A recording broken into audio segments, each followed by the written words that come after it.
I used to think routine meant safety, that if you could predict someone's schedule down to the minute, you didn't have to worry about what they were doing when you weren't around. That's what I told myself about Evan anyway. My fiancé. The guy I'd been with for 4 years, lived with for 2, and said yes to 6 months before everything started to crack. At first, it was small things, the kind of things you notice but immediately explain away because the alternative feels too heavy to even consider. Evan started working late. Not occasionally, not during a big project or a stressful week. It became every night. He'd leave around 8 in the morning, like always, kiss me on the cheek, grab his travel mug, and promise to be home for dinner. And then around 6:30, right when I'd be finishing up cooking or picking something up, my phone would buzz. Running late tonight. Don't wait up. The first few times, I didn't think anything of it. He worked in project management for a mid-sized tech company downtown. Deadlines happened. Clients got demanding. It made sense. But then it kept happening. 3 nights in a row turned into 5. 5 turned into every weekday, sometimes weekends too. He'd come home around 10:30, sometimes closer to midnight, looking tired but not drained. That's the part I couldn't quite put my finger on. He looked put together. His hair still styled, his shirt only slightly wrinkled. No smell of stress sweat, no frustration in his voice, just calm. Too calm. I'd ask him how work was, and he'd give me these vague answers. Busy, same stuff. You know how it is. Then he'd deflect, ask about my day, kiss me, and disappear into the shower. And I let it go. Because when you love someone, your brain does this thing where it fills in the gaps with the version of them you want to believe in. I told myself I was being paranoid. Until one night, I realized something that I couldn't explain away. It was a Thursday.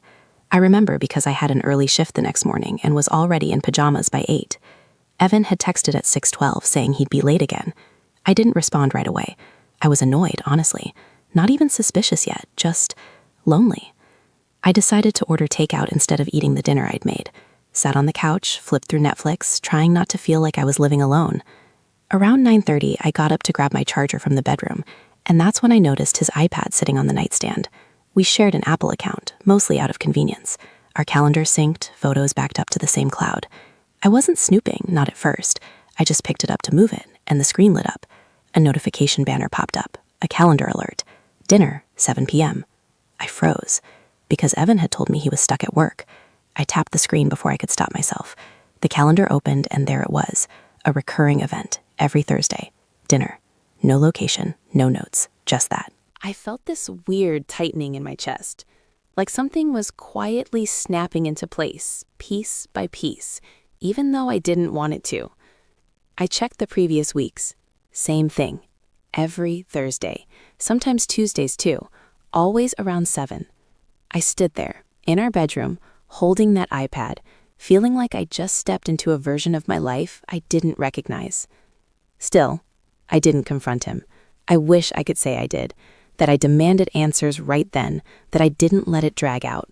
But the truth is, I needed more. I needed something undeniable, something that would justify the way my stomach had started to twist every time he said he'd be working late. So I waited.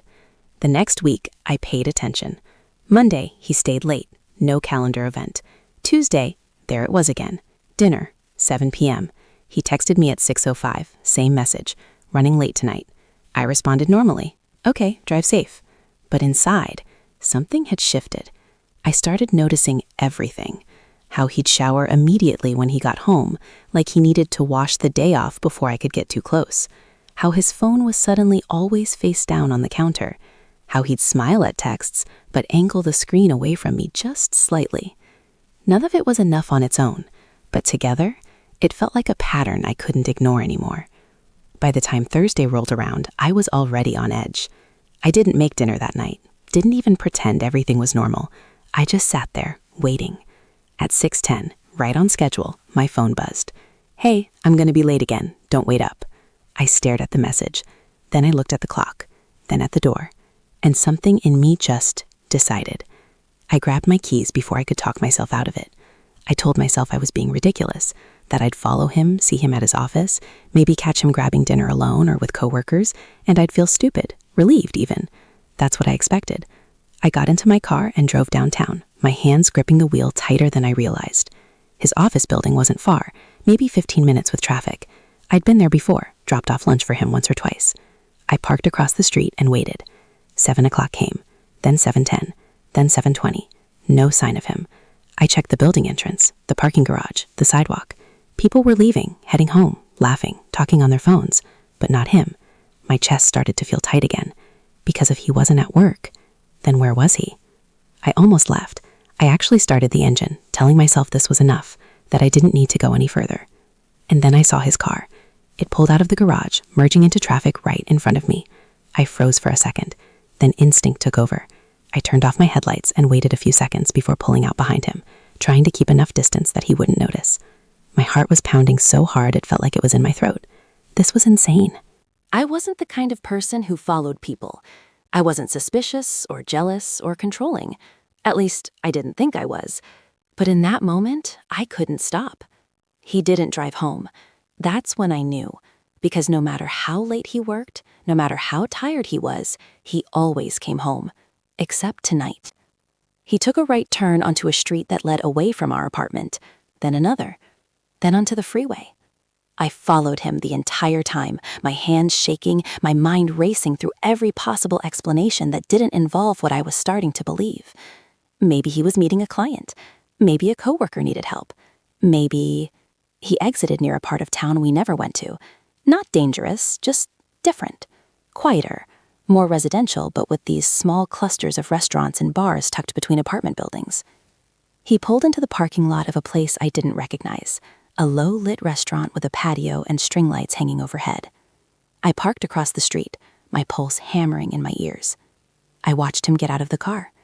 And for a second, everything felt normal. He looked like himself. Same jacket, same posture, same familiar way he ran a hand through his hair. Then he checked his phone, and he smiled. Not the tired, polite smile he gave me after work. This was different. It was soft, anticipating something, or someone. He walked toward the entrance, and I felt my body move before my brain caught up. I got out of the car, keeping my distance, my eyes locked on him, like if I looked away, I'd lose him. He stepped onto the patio, and then he stopped, because someone was already there. A woman. She stood up when she saw him, and the way he looked at her, I knew. Before they even touched, before they said anything, I knew. Because I had never seen him look at me like that. Not in a long time. She smiled, and he closed the distance between them like it was the most natural thing in the world, like this was routine, like this was Thursday. He leaned in and kissed her. Not a quick, friendly kiss, not something you could explain away. It was familiar, intimate, easy, like they'd done it 100 times before. I couldn't move. I just stood there, across the street, watching my fiancé kiss someone else like I didn't exist, like the life we were building together was just background noise. My first thought wasn't even anger. It was confusion, like my brain was trying to rewrite the scene into something that made sense. But it didn't. Nothing about it did. Because this wasn't a mistake. This wasn't a one-time thing. This was scheduled, planned, repeated. Dinner, 7 p.m., every week, while I sat at home, making excuses for him. I don't remember how long I stood there. It felt like time just stretched. I watched them sit down together, leaning in close, talking, laughing, like a couple, like what we used to be. And that's when the anger finally hit. Sharp, immediate, burning through everything else. Because it wasn't just that he was cheating, it was how easily he was doing it, how normal it looked, how completely separate it was from the life he came home to every night. I felt stupid, humiliated, and more than anything, replaced. I got back into my car without thinking, sat there, staring at the steering wheel, trying to process what I had just seen. Part of me wanted to storm in there, confront him, make a scene. But another part wanted to know everything. How long, who she was, how deep this went. Because what I'd just seen felt like the surface, and I had this horrible feeling that if I pulled on that thread, the whole thing would unravel in ways I wasn't ready for. I looked back at the restaurant one more time, at the man I thought I knew, and then I made a decision that would change everything. I wasn't going to confront him. Not yet. I was going to find out the truth first. All of it. No matter how bad it got. I didn't sleep that night, not even for a minute. I lay there in bed next to him, staring at the ceiling, listening to the steady rhythm of his breathing like it was mocking me. He got home a little after 10:30, same as always. Quiet, casual. He kicked off his shoes, loosened his tie, and walked over to me like nothing had happened, like he hadn't just spent 2 hours across town kissing another woman. He leaned down and kissed my forehead. "Hey, you still up?" I forced myself to nod, to act normal. My voice came out softer than I expected. "Yeah, just couldn't sleep." "Long day," he said, already heading toward the bathroom. "I'm gonna shower." Of course he was. That was part of the routine now, wasn't it? I listened to the water start running, and something inside me just snapped into focus. The confusion, the shock, the disbelief, it all started hardening into something colder, something more controlled. If he could lie this easily, then I could pretend just as well. When he came back out, hair damp, smelling like body wash and clean laundry, he slid into bed next to me and wrapped an arm around my waist like he always did. I didn't pull away. I let him hold me. That was the part that messed with me the most. His touch still felt familiar, safe even, like my body hadn't caught up to what my eyes had seen. "Everything okay?" he murmured against my shoulder. "Yeah," I said, staring into the dark. "Just tired." He kissed the back of my neck, soft, absent-minded. "We should do something this weekend. It's been a while." I almost laughed, but instead I said, "Yeah, that'd be nice." Because now I needed him comfortable, unaware, and I needed time. The next morning I called in sick to work. I never do that. I'm the kind of person who shows up no matter what. Flu, headache, whatever. But I couldn't focus. My mind was too loud, replaying every detail from the night before over and over again. The way he smiled at her, the way he kissed her, the way it looked practiced. I sat at the kitchen table with my coffee going cold in front of me and opened my laptop. If I was going to do this, I had to be smart about it. I started with what I knew. His calendar. I logged into our shared account again and pulled it up. The dinner, 7 p.m. events weren't just random. They were consistent. Tuesdays and Thursdays, almost every week for the past 3 months. 3 months. That number hit harder than I expected, because 3 months ago, we had finalized our wedding venue. We had sent out save the dates. We had started talking seriously about our future. And all that time, he had been, what? Dating someone else on the side? I scrolled further back. Nothing before that. So either it started around then, or that's when he got comfortable enough to put it on his calendar. I clicked on one of the events, hoping for more details. There weren't any. No location, no notes. Just that one word. Dinner. I leaned back in my chair, trying to think. There had to be more. There always is. People don't just live double lives without leaving a trail. I grabbed my phone and opened our phone bill account. We shared that too. At first, it felt like I was crossing some invisible line, but then I remembered him kissing her, and that hesitation disappeared completely. I pulled up his call and text logs. It took a minute to find it, but when I did, it stood out immediately. One number, repeated over and over again. Late afternoons, evenings, sometimes early mornings. The frequency alone told me everything I needed to know. This wasn't casual. This wasn't occasional. This was constant. I copied the number into my contacts, but didn't save it under a name. Just left it there, staring at me. My thumb hovered over the call button. I didn't press it. Not yet. Instead, I opened Instagram. Evan wasn't big on social media, but he had an account. Mostly old photos, work events, a few pictures of us. I went to his followers list and started scrolling. I didn't know exactly what I was looking for. Just something. A clue. A face. And then I saw her. I didn't recognize her name at first, but her profile picture made my stomach drop.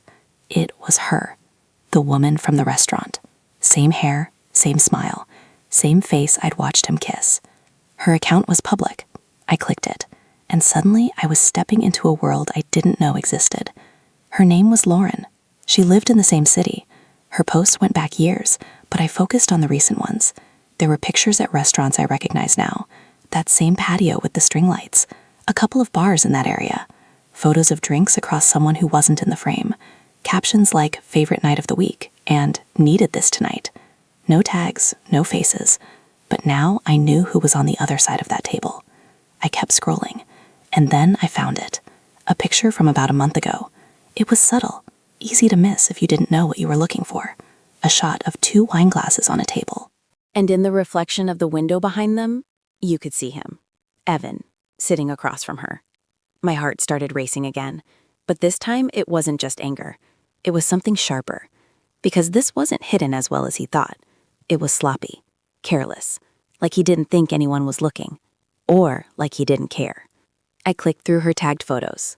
Nothing with him. She was careful about that. But her stories, there were highlights saved. I tapped one labeled Thursdays. My stomach twisted before it even loaded. Short clips, boomerangs, little snapshots of nights out, drinks clinking, dim lighting, laughter. And in a couple of them, his arm, his shoulder. Once, his voice. Just barely in the background, but unmistakable. I sat there staring at my phone, feeling like I was watching someone else's relationship. Because that's what it was. He wasn't just cheating. He was building something with her. A routine, a pattern, a second life. I locked my phone and set it down, pressing my palms against my eyes like I could somehow erase what I'd just seen. But it didn't go away. If anything, it got clearer, more detailed, more real. I stood up and started pacing the apartment. Every corner of it suddenly felt different. The couch where we watched movies, the kitchen where we cooked together, the bedroom where he held me like nothing was wrong. All of it felt like a set, like something staged. I stopped in front of the mirror and looked at myself. I looked normal, the same as I had yesterday, but everything had changed. And the worst part, he didn't know that I knew. That gave me an advantage, and I wasn't going to waste it. That afternoon, I did something I never thought I'd do. I texted the number. I kept it simple. Hey. My heart was pounding so hard I could barely hold the phone. 3 dots appeared almost immediately. Hey. That smiley face made my stomach turn. I stared at the screen, trying to decide how far to take it. Then I typed, "What are you up to?" There was a pause this time, longer, like she was thinking. Then, "Working, kinda. You?" I swallowed. This was it. I was stepping into something I couldn't undo. "Same," I wrote. "Miss you." The response came faster than I expected. "Miss you too." My chest tightened. Because there was no hesitation, no confusion. She knew exactly who she thought she was talking to, and she missed him. I felt this wave of anger rise up again, but I forced myself to stay focused. I needed more, so I pushed. Last night was fun. Another pause. Then, "It always is with you." I closed my eyes for a second, then opened them. "Thursday again?" I held my breath. Her reply came through. "Of course, wouldn't miss it." And just like that, it was confirmed. Not just in my head, not just something I'd seen from across the street, but real, solid, undeniable. I set my phone down slowly, my hand shaking. This wasn't a fling. This wasn't a mistake. This was a relationship. And I was the one on the outside of it. I sat there for a long time, staring at nothing, letting it all sink in. And then a new thought crept in, one that made everything feel even worse. If she thought she was texting him, then what did she think I was? Did she even know I existed? Or was I just erased? That question stayed with me the rest of the day. And by the time Evan came home that night, smiling, acting normal, asking me what I wanted for dinner like he hadn't just spent months lying to my face, I knew what I had to do next. I wasn't just going to find out how long this had been going on. I was going to find out who she thought he was. Because something told me I wasn't the only one being lied to. That thought didn't let go of me. It sat there in the back of my mind, quiet but constant, like a low hum I couldn't shut off. Because the more I replayed everything, the texts, the pictures, the routine, the more something didn't add up. If this was just cheating, it would have been messy, sloppy in a different way. Late night texts, random hookups, something impulsive. But this had structure, consistency, effort. And people don't put that kind of effort into something they think is temporary, which meant one thing. She wasn't just some side piece. And if she wasn't, then what did she think she was? That question changed the way I looked at everything. That night, when Evan came home, I didn't watch him the same way I had before. Before, I was looking for guilt, for signs he knew what he was doing. Now, I was watching for something else. What version of himself he brought through that door. He walked in around 10:45, a little later than usual, keys hitting the counter with that familiar clink. He looked over at me on the couch and smiled, easy, relaxed. Hey, hey, I said back, matching his tone. He stepped closer, leaned down, kissed me like it was habit, like it meant something. Sorry, tonight ran long again. I nodded like I'd heard it 100 times before. Yeah, I figured. He studied my face for a second, like he was checking for something. Maybe annoyance, suspicion. But I gave him nothing. And after a moment, he relaxed. That told me more than anything. Because if he was capable of lying this smoothly, then he was also capable of believing his own version of reality. He needed me to stay in my role so he could stay in his. Hey, he said, loosening his tie. I was thinking, we should finalize the guest list this weekend. My mom keeps asking. There it was, that word, wedding. Like it wasn't completely insane to be planning one while secretly dating someone else. Yeah, I said, keeping my voice steady. We should. He smiled, satisfied, and headed to the shower. And I just sat there, staring at the wall, feeling something inside me go cold again. Because now I knew. This wasn't guilt-driven. This wasn't him being torn between two people. This was him maintaining two separate lives. And he was doing it well. Too well. The next day, I took it further. I texted her again. Same number, same calm approach. Morning. A few minutes later. Morning. I stared at the screen, thinking carefully about every word. What are you doing today? Work, boring stuff. Wish you were here. My jaw tightened. Of course she did, because in her world, he probably was hers. I leaned back against the couch, heart pounding, but my thoughts sharper than they'd been in days. Soon, I typed. Just gotta get through a few things first. That line felt risky, but her response came back almost instantly. I know, I just hate waiting. I froze. Waiting? For what? I swallowed, then pushed a little more. Me too. 3 dots. Then, you're worth it though. That one hit harder than I expected. Not because it hurt, but because of what it implied. She believed in something bigger than just dinners twice a week, something with a future. My fingers hovered over the screen. I could feel it now, that thread I'd been pulling on, and I knew if I pulled just a little harder, everything would come apart. So I did. I've been thinking about what you said, I typed. A pause. Then, about what? My heart started racing again. I chose my words carefully. About making things simpler. Longer pause this time. I could practically feel her reading it, rereading it. And then, are you serious? I sat up straighter, because that wasn't confusion. That was hope. Yeah, I wrote. I don't want to keep doing this halfway. There it was. I held my breath. Her reply took longer this time. 30 seconds. A minute. 2. And then it came. I didn't think you'd actually say that. My chest felt tight, but not in the same way as before. This wasn't shock anymore. This was confirmation. I pushed one more time. I told you I would. Another pause. Then, what about her? Everything stopped. My eyes locked on that sentence. What about her? She knew. She knew I existed. But the way she said it, it wasn't angry. It wasn't jealous. It was practical. Like I was an obstacle, not a person. I forced myself to keep going.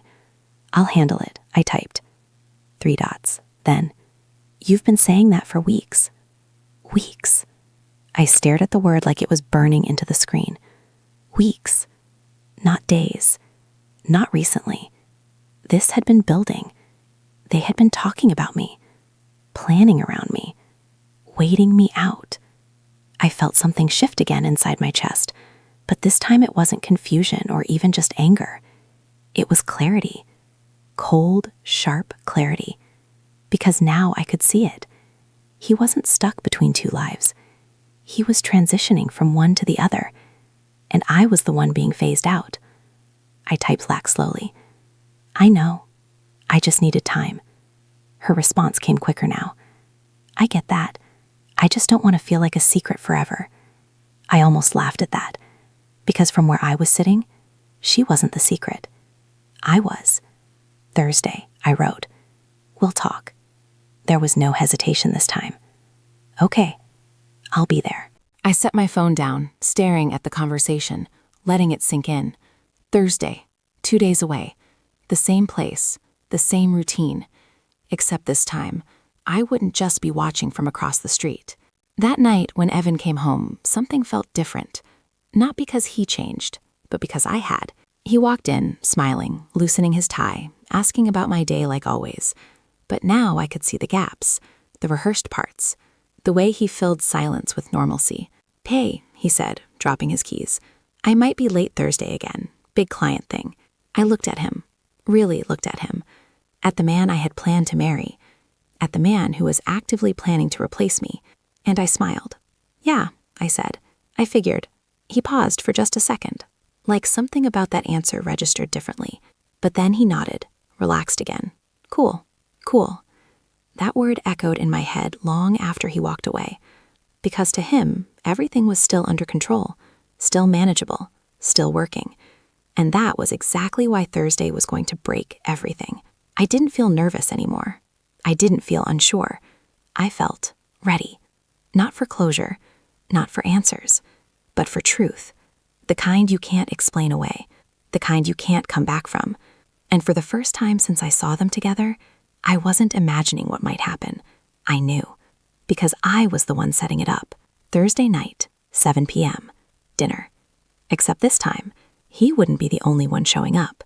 Thursday didn't feel real when I woke up. It felt like one of those days that exists outside your normal life, like everything leading up to it had been building towards something you couldn't stop even if you wanted to. I lay in bed staring at the ceiling, listening to Evan move around in the kitchen, the same routine sounds I'd heard 1,000 times before. Coffee brewing, cabinet doors opening, his footsteps pacing lightly across the floor. It was almost comforting, and that made it worse, because I knew exactly what he had planned for later, and he had no idea what I had planned for him. When I finally got up, he was leaning against the counter, scrolling through his phone, coffee in hand. He looked up when he saw me and smiled, like always. "Morning, morning." I walked over, poured myself coffee, and for a second we just stood there like a normal couple starting their day. The kind of moment that used to feel easy. "You okay?" he asked, watching me a little more closely than usual. "Yeah," I said, taking a sip. "Just didn't sleep great." He nodded like that made sense. "Same. Work's been insane." There it was again. Work. The word that covered everything. I leaned against the counter across from him and met his eyes. "Yeah," I said quietly. "I can tell." Something about the way I said it made him pause, just for a second. Not enough to fully react, but enough that I noticed. Then he looked away. And just like that, the moment passed. He checked the time, grabbed his keys, and leaned in to kiss me. "I'll text you later, okay?" "Okay." And then he left. I stood there in the silence after the door closed, my coffee untouched in my hand, and let out a slow breath. That was the last normal moment we were ever going to have. The rest of the day moved strangely fast. I didn't go to work again. I couldn't. My mind was too focused, too locked in on what was coming. I spent the morning going over everything I knew, everything I'd seen, everything I'd confirmed. 3 months, twice a week, plans to make things simpler. Just needed time. Weeks of conversations about me like I was a problem to solve. By the time the afternoon rolled around, the emotions had settled into something steady. Not calm exactly, more like controlled pressure. Focused. I got dressed slower than usual, not because I cared how I looked for him, but because I wanted to feel like myself. Not the version of me he'd been lying to, the version that knew everything. I chose something simple. Dark jeans, a fitted top, my leather jacket. Nothing dramatic, nothing that screamed confrontation. Just me. At 6:15, my phone buzzed, right on schedule. "Hey, gonna be late tonight. Don't wait up." I stared at the message for a second, then typed back. "Okay." That was it. No questions, no emotion. I grabbed my keys and left. The drive felt shorter this time, maybe because I wasn't chasing him anymore. I already knew where he was going. I parked in the same spot across the street, engine idling, eyes fixed on the restaurant. The string lights were already glowing as the sky started to dim. People were sitting outside, laughing, drinking, living their lives like this wasn't about to implode someone else's. At 6:52, I saw her, Lauren. She walked up from the corner, wearing a light jacket, her hair pulled back loosely, checking her phone as she approached the patio. She looked exactly like she had the first time I saw her. Comfortable, like she belonged there, like she belonged to him. She took a seat at the same table as before. Of course she did. Routine. At 6:59, Evan's car pulled into the lot. My grip tightened on the steering wheel, but my breathing stayed steady. This was it. He got out of the car, adjusted his jacket, checked his phone, and smiled. That same smile.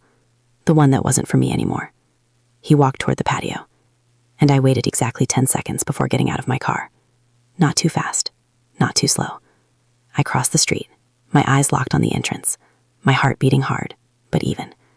Every step felt deliberate, like I had already decided how this was going to go. When I reached the patio, I saw them. He had just reached her table. She stood up, smiling. And just like last time, he leaned in. That's when I stepped forward. Evan. My voice cut through the moment cleanly.